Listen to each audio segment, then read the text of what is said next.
चलिए आज हम लोग साइंस यानी कि विज्ञान 10 क्लास का एक बहुत ही अच्छे टॉपिक पर हम लोग डिस्कस करेंगे। इससे पहले वाले क्लास में हम लोग पढ़े हुए थे गोलीय दर्पण से रिलेटेड टर्म्स। हम लोग गोलीय दर्पण के बारे में पढ़े हुए हैं। गोलीय दर्पण आपका दो प्रकार का होता है, एक उत्तल दर्पण होता है और एक अवतल दर्पण होता है। तो हम लोग गोलीय दर्पण के जो टर्म्स होते हैं उन टर्म्स के बारे में पिछले क्लास में हम लोग पढ़े हुए थे। आज हम लोगों को गोलीय दर्पण के मुख्य फोकस तथा फोकस दूरी के बारे में जानना है। तो गोलीय दर्पण के फोकस और फोकस दूरी तो आपका उत्तल दर्पण में भी हम लोग जानेंगे और अवतल दर्पण में भी जानेंगे। तो इसलिए यहाँ पे आपका हेडिंग दिया गया है अवतल दर्पण का मुख्य फोकस तथा फोकस दूरी, तो जिसको हम लोग इंग्लिश में कहते हैं principal focus and focal length of a concave mirror. यह आपका कनकैव मिरर जो है, कनकैव मिरर का जो मुख्य फोकस यानी कि प्रिंसिपल फोकस, मुख्य फोकस को हम लोग इंग्लिश में क्या बोलते हैं, प्रिंसिपल फोकस। और जो फोकस दूरी होता है उसको हम लोग बोलते हैं आपका फोकल लेंथ। तो सबसे पहले हम लोग फिगर में देखकर समझते हैं क्या होता है मुख्य फोकस और क्या होता है फोकस दूरी। तो चलिए यहाँ पर देखिए आपका एक अवतल दर्पण बना हुआ है, ये आपका एम डैश, ये आपका एक अवतल दर्पण है। इस दर्पण में दिखाया क्या गया है, प्रकाश की कुछ समांतर किरणें, ठीक है।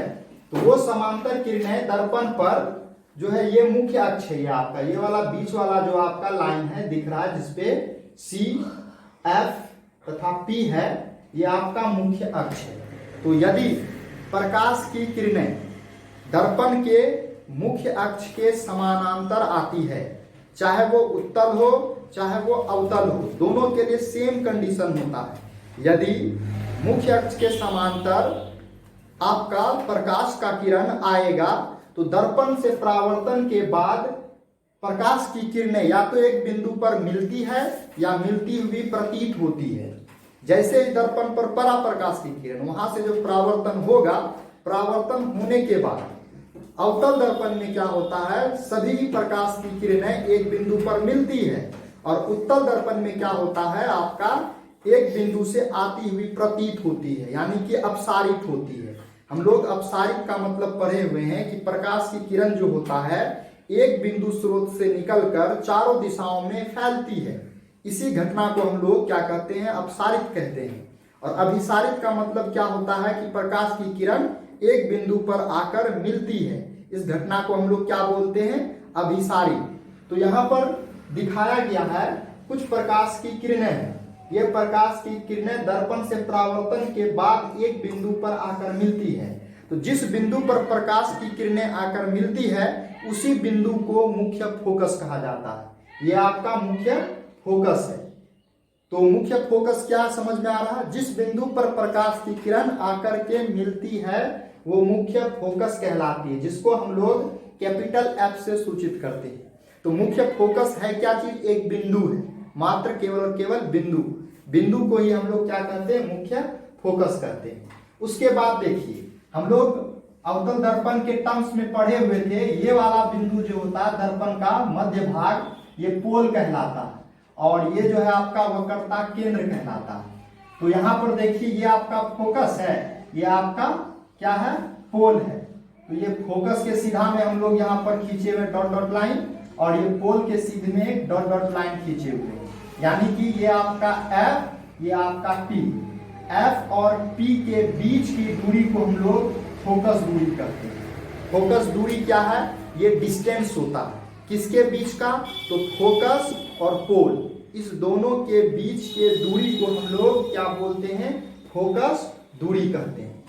तो इस फिगर के ही अनुसार हम लोग यहाँ पर डिफाइंड किए हुए हैं। अगर हम लोग फिगर को बढ़िया से समझ लेते हैं तो किसी भी डिफिनेशन को याद करने की आवश्यकता नहीं होगा, हम लोग इसी फिगर के अनुसार सारा का सारा डिफिनेशन दे सकते हैं। सिंपली कहा गया है कि किसी अवतल दर्पण के मुख्य अक्ष के समांतर आती प्रकाश की किरणें दर्पण से परावर्तन के बाद जिस बिंदु पर मिलती है वो आपका मुख्य फोकस कहलाता है। और उसके बाद बताया गया फोकस दूरी के बारे में। तो मुख्य फोकस यानी कि F तथा पोल यानी कि ध्रुव के बीच की दूरी, ये आपका मुख्य फोकस और ये आपका ध्रुव है पोल। इन दोनों पॉइंट की बीच की जो दूरी है उसी दूरी का स्पेशल नाम दिया गया है आपका फोकस दूरी, जिसको हम लोग स्मॉल f से सूचित करते हैं। उसी चीज को यहाँ पर डिफाइन किया गया। आइए हम लोग देखते हैं। सबसे पहले यहाँ पर दिखाया गया है अवतल दर्पण का मुख्य फोकस तथा फोकस दूरी, जिसको हम लोग principal focus and focal length of a concave mirror कहते हैं। तो बताया गया मुख्य फोकस किसको कहते हैं, क्या होता है मुख्य फोकस। तो मुख्य फोकस यानी कि यह मुख्य अक्ष पर स्थित एक बिंदु है। यह आपका मुख्य अक्ष है, मुख्य अक्ष पर स्थित एक बिंदु है। कौन, तो मुख्य फोकस, जिससे यानी कि उस बिंदु पर मुख्य अक्ष के समांतर आती प्रकाश की किरणें, ये आपका किरणें, ठीक है, दर्पण से परावर्तन के बाद उस बिंदु पर मिलती है।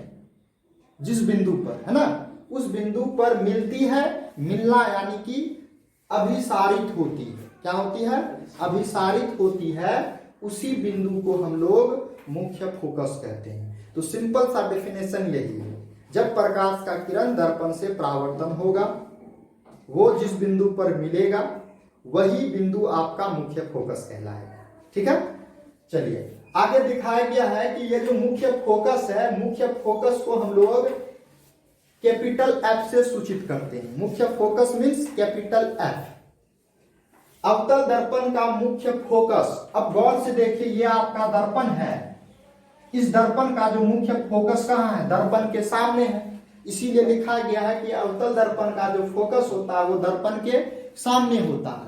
अब हम लोग वास्तविक, अगला टर्म लिखे हैं वास्तविक। तो वास्तविक का मतलब क्या हो रहा है, जो मुख्य अक्ष है, इस मुख्य अक्ष पर परावर्तित प्रकाश की किरणें एक बिंदु पे आकर के मिलती है। मिलती है का मतलब क्या है, वास्तविक होता है। यानी कि जिस बिंदु पर प्रकाश की किरण मिलेगी वो वास्तविक फोकस कहलाएगा। और यानी कि जिस बिंदु से प्रकाश की किरणें आती हुई प्रतीत होगा, जैसे हम लोग उत्तल दर्पण में भी हम लोग देखेंगे, यहाँ पर इस मुख्य फोकस से प्रकाश की किरण आती हुई प्रतीत होगा जब दर्पण से परावर्तन होता है। तो यहाँ पर वही बताया गया कि अवतल दर्पण का जो फोकस होता है वो वास्तविक होता है। कारण क्या है वास्तविक होने का, कारण यही है कि अवतल दर्पण में जब भी प्रकाश का किरण परावर्तित होता है तो वो एक बिंदु पर जाकर मिलती है। तो जब भी प्रकाश की किरण एक बिंदु पर मिलेगी तो वो वास्तविक होगा आपका। हम लोग वास्तविक इमेज यानी कि वास्तविक प्रतिबिंब के डेफिनेशन में हम लोग ये बताए हुए थे। ठीक है, अगला एक क्वेश्चन भी है और ये आपका सवाल भी 1 नंबर में ये पूछा जाता है कि अवतल दर्पण को अभिसारी दर्पण कहा जाता है। ठीक है, या इसी प्रकार का क्वेश्चन होगा, 4 ऑप्शन हो सकता है। किसे अभिसारी दर्पण कहा जाता है, 4 ऑप्शन दे देगा, उत्तल लेंस, उत्तल दर्पण, अवतल दर्पण, उत्तल दर्पण, 4 ऑप्शन दे देगा। आपको कोई भी टिक लगाना है तो जो होगा वो आप टिक लगा सकते हैं। तो अवतल दर्पण को ही क्या कहा जाता है, अभिसारी कहा जाता है। या ऐसा भी पूछा जाता है, अभिसारी दर्पण किसे कहते हैं, या अवतल दर्पण को कौन सा दर्पण कहा जाता है, इस तरीके से प्रश्न हो सकता है। अब सवाल यहाँ पे यह है कि अवतल दर्पण को अभिसारी दर्पण क्यों कहा जाता है।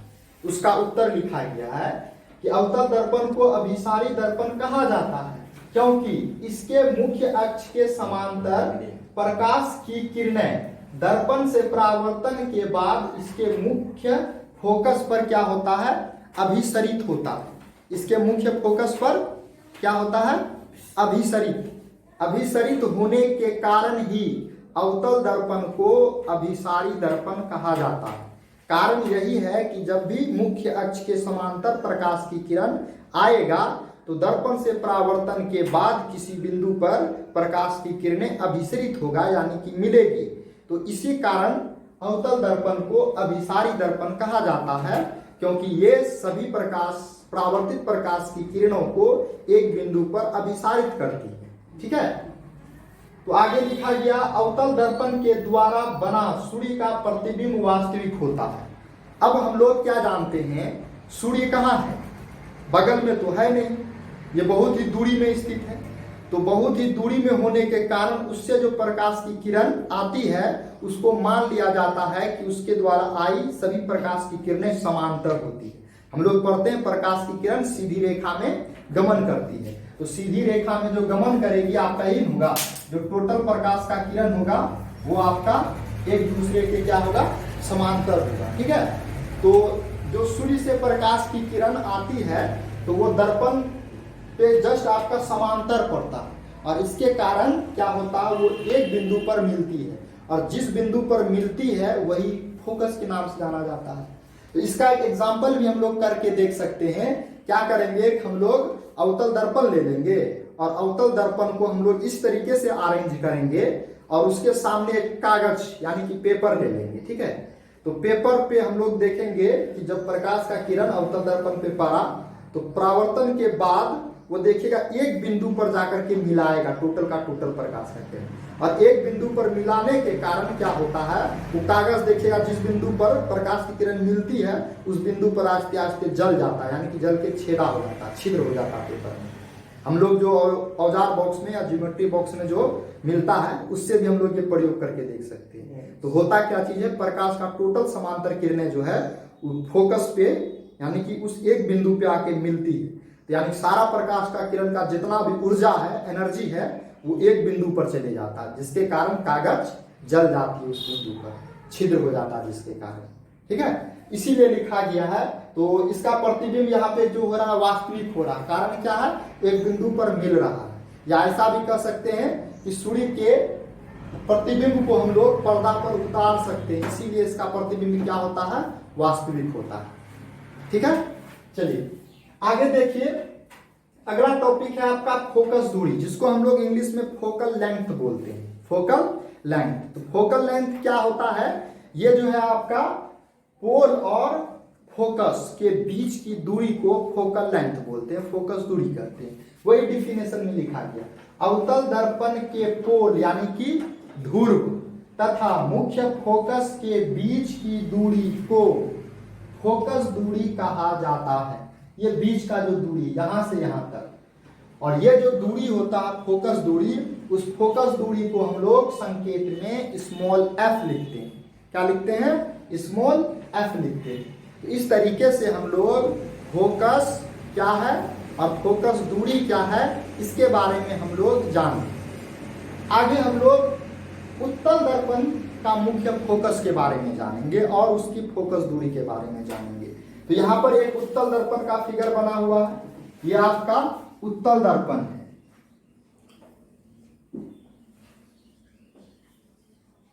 उत्तल दर्पण, तो ये उत्तल दर्पण में दिखाया गया है, ये आपका एम डैश, ये उत्तल दर्पण का है। तो उत्तल दर्पण में दिखाया गया है, ये आपका मुख्य फोकस है जो कि पोल से होकर के गुजरता है। ये आपका ये पोल है P, और ये जो है आपका F है, यहाँ पे दिखाया गया है। ये आपका मुख्य अक्ष है, ये देख रहे हैं। तो इसमें दिखाया गया है ये समांतर प्रकाश की किरणें हैं, ये सूर्य से आती हुई समांतर प्रकाश की किरणें जैसे ही दर्पण पे पड़ा तो दर्पण से परावर्तन के बाद जो है, गौर से देखिए, ये प्रकाश का किरण जो है वो इस बिंदु से आती हुई प्रतीत हो रहा है।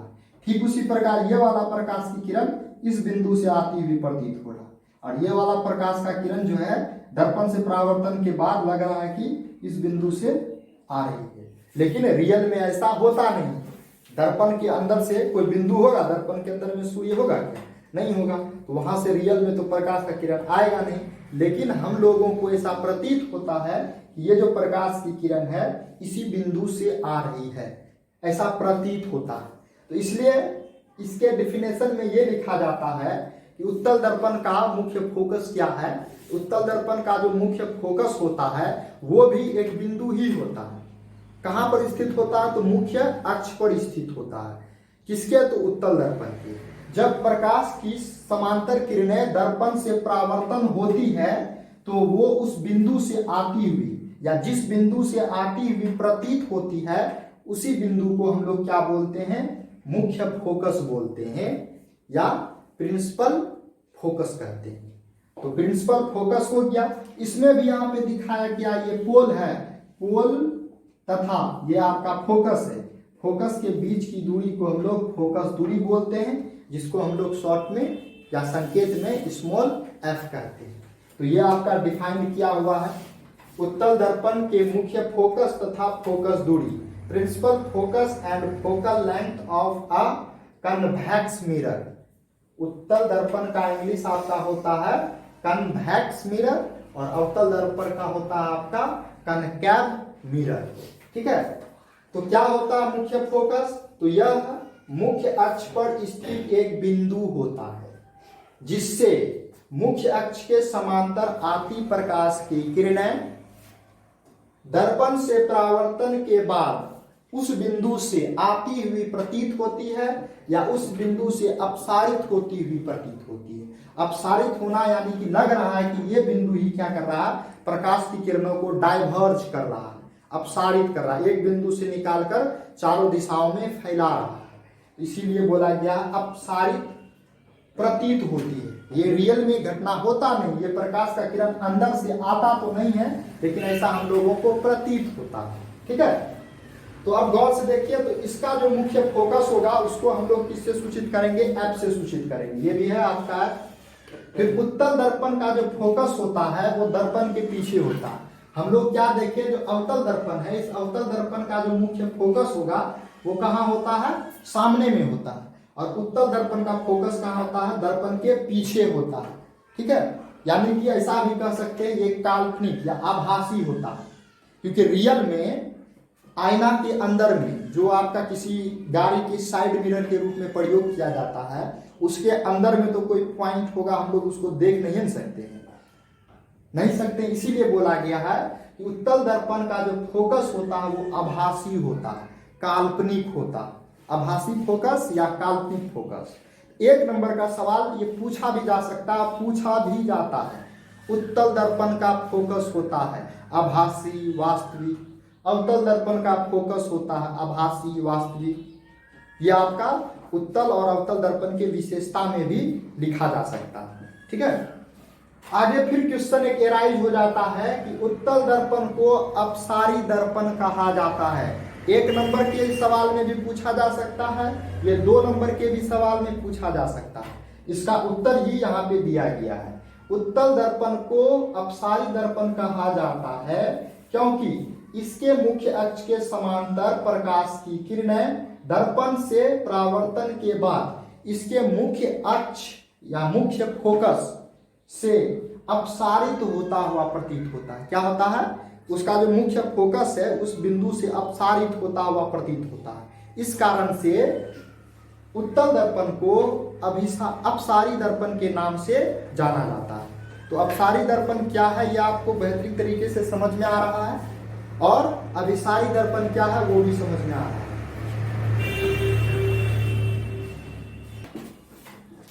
चलिए अब हम लोग उत्तल दर्पण का जो फोकस दूरी होता है उसको देख लेते। तो उत्तल दर्पण का भी फोकस दूरी आपका उसी तरीके से डिफाइन किया जा सकता है जिस तरीके से हम लोग अवतल दर्पण में किए।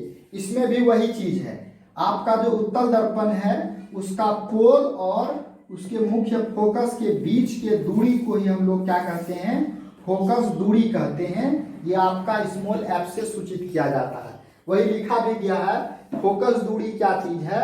तो उत्तल दर्पण के ध्रुव यानी कि P तथा मुख्य फोकस F के बीच की दूरी को फोकस दूरी कहते हैं तथा इसे संकेत में स्मॉल f लिखते हैं। स्मॉल f कहीं भी देखिएगा इसका मतलब क्या है? ये फोकस दूरी है, और जो कैपिटल F होता है वो आपका मुख्य फोकस होता है, एक बिंदु को दिखाया जाता है, और ये आपका जो स्मॉल वाला है वो डिस्टेंस को दिखाया जाता है। P और F के बीच के डिस्टेंस को हम लोग स्मॉल f कहते हैं, यानी कि फोकस दूरी कहते हैं। चलिए अब हम लोग अभी पढ़े हम लोग आपका जो गोलीय दर्पण है उसका मुख्य फोकस के बारे में। इससे पहले हम लोग पढ़े हुए थे वक्रता त्रिज्या के बारे में। तो यहाँ पे हम लोगों को ज्ञात करना है, सवाल यही है कि जो आपका गोलीय दर्पण होगा, चाहे वो उत्तल हो चाहे वो अवतल हो, उत्तल या अवतल दर्पण के जो आपका मुख्य फोकस होता है, फोकस से जो दूरी खींचा जाता है उसको हम लोग फोकस दूरी कहते हैं। तो फोकस दूरी तथा वक्रता त्रिज्या के बीच में क्या संबंध है उसको जानना है। तो वही लिखा भी गया है आपका गोलीय दर्पण की वक्रता त्रिज्या, जिसको हम लोग कैपिटल आर से सूचित करते हैं, तथा फोकस दूरी जिसको हम लोग स्मॉल एफ से सूचित करते हैं, के बीच में संबंध ज्ञात करें। क्या संबंध है? The relation between the radius of curvature and focal length of a mirror या स्फेरिकल मिरर। ठीक है, तो आपका चाहे उत्तल दर्पण हो चाहे अवतल दर्पण हो, दोनों के लिए सत्य है ये संबंध है। गोलीय दर्पण चाहे अवतल हो चाहे उत्तल हो कि फोकस दूरी, अब गौर से देखिए ये आपका एक फिगर बना हुआ है, इसमें हम लोग जानते हैं P और F के बीच की दूरी को हम लोग फोकस दूरी कहते हैं, जो आपका क्या चीज है स्मॉल f से डिनोटेड किया जाता है। तो यहां से यहां क्या दूरी दिखाया गया है, ये दोनों, ये आपका फोकस दूरी है, फोकस दूरी। और ये जो है आपका P और C है आपका वक्रता केंद्र, वक्रता केंद्र से ध्रुव के बीच की दूरी को वक्रता त्रिज्या कहते हैं। वक्रता त्रिज्या को हम लोग कैपिटल R से सूचित करते हैं। ठीक है, तो इन्हीं दोनों के बीच F और R के बीच में संबंध निकालना है। तो हम लोग इस फिगर में भी देख करके कह सकते हैं कि ये जो आपका उत्तल दर्पण है, इस उत्तल दर्पण का जो फोकस दूरी होता है, गौर से देखिए यहां से यहां तक का दूरी और यहां से यहां तक का दूरी, तो आपको दिखेगा कि ये जो आपका ये फोकस दूरी है ये वक्रता त्रिज्या के जस्ट आधा है। मान लीजिए कि यहां से यहां आपका 20 सेंटीमीटर है, तो ये आपको दिखेगा कि ये 10 सेंटीमीटर है। इस कंडीशन को हम लोग लैंग्वेज में कैसे कह सकते हैं? इस तरीके से कह सकते हैं कि अवतल दर्पण का जो मुख्य फोकस दूरी होता है, वो फोकस दूरी उसकी वक्रता त्रिज्या के आधी होती है। या इस कंडीशन को हम लोग और एक तरीके से कह सकते हैं, अवतल दर्पण का जो वक्रता त्रिज्या है, वक्रता त्रिज्या इस फोकस दूरी के दुगुनी होता है ना। ये 20, ये आपका 10 का दुगुनी क्या है? तो वक्रता त्रिज्या। तो यहां पर आपका सिंपल सा डेफिनेशन यही दिया हुआ है, संबंध का डेफिनेशन है कि गोलीय दर्पण की फोकस दूरी उसकी वक्रता त्रिज्या के आधी होती है। जितना आपका वक्रता त्रिज्या होगा उससे आधा आपका फोकस दूरी होगा, जितना फोकस दूरी होगा उसका 2 गुना आपका वक्रता त्रिज्या होगा। तो हम लोग जानते हैं कि F मतलब फोकस दूरी होता है, R मतलब वक्रता त्रिज्या होता है। तो सवाल के अनुसार बोला गया है कि उसकी जो फोकस दूरी है, फोकस दूरी क्या चीज है? तो वक्रता त्रिज्या के आधा है, तो आधा है मतलब 2 से डिवाइड कर दिए, तो F is equal to R/2 हो गया। ये आपका VVI है बोर्ड एग्जाम के लिए, 100% आना ही आना। ठीक है, तो यहाँ पे दिखाया गया है, इसको हम लोग यहाँ पे 2 क्या है आपका डिवाइड में इधर आके मल्टीप्लाई बन जाएगा, तो ये 2F बराबर R हो गया। इसलिए हम लोग लिख सकते हैं R is equal to 2F, यानी कि किसी भी गोलीय दर्पण की वक्रता त्रिज्या उसके फोकस के 2 गुना होता, फोकस के 2 गुना होता। इस तरीके से भी सवाल पूछा जा सकता है, इस तरीके से भी आपका सवाल पूछा जा सकता है। अब एक आपका एनसीईआरटी का क्वेश्चन है, ये पूछा भी जाता है, कई बार पूछा भी गया है। यदि गोलीय दर्पण की वक्रता त्रिज्या 20 सेंटीमीटर है तो उसकी फोकस दूरी ज्ञात करें। यहाँ पे दिया हुआ है सिंपल में कि वक्रता त्रिज्या दिया हुआ है, हम लोग बनाने के लिए जानते हैं, बड़े आराम से लिख देंगे। आपका क्या है दिया है, क्या दिया हुआ है? तो R दिया हुआ है, यानी कि वक्रता त्रिज्या कितना दिया हुआ है? 20 सेंटीमीटर। प्रश्न में पूछा क्या चीज है? F is equal to what? हम लोग फॉर्मूला जानते हैं, since F is equal to R/2, R का वैल्यू आपका 20 centimetre by 2 is equal to, ये कट के कितना आ जाएगा? 10 सेंटीमीटर। तो F का मान निकल गया आपका 10 सेंटीमीटर। तो रियल में दिख भी रहा है, वक्रता त्रिज्या 20, तो फोकस कितना है? आधा, है ना, जस्ट आधा, यानी कि 10। इस तरीके से हम लोग इस प्रकार के सवाल का जवाब भी बना सकते हैं।